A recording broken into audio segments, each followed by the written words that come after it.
జీవితంలో 4 విధాలైన రుణాలుంటాయి పుత్ర. వాటిని తీర్చుకోవటం ప్రతి వ్యక్తికి అనివార్యం. పితృణం. తల్లిదండ్రులు తమ యావత్ జీవితాన్ని తమ సంతానాన్ని పెంచి పోషించడం కోసం అంకితం చేస్తారు, కష్టాలు పడతారు.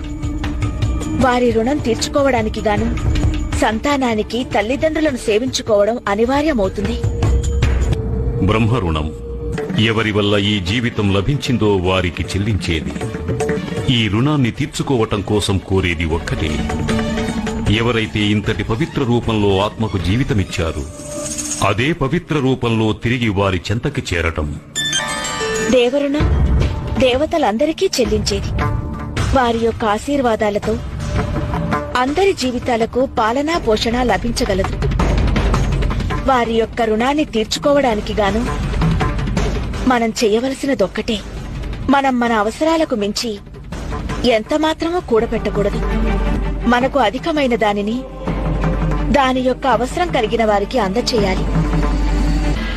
ఇక 4వ రుణం ఋషి అనగా గురువుల రుణం. ఈ రుణం తీర్చుకోవటానికి ఏం చేయాలంటే గురువుల ద్వారా సంగ్రహించిన జ్ఞానాన్ని దాచుకోకుండా ప్రతి ఒక్కరికి పంచి ఇవ్వాలి. జ్ఞానాన్ని వృద్ధిపరచాలి.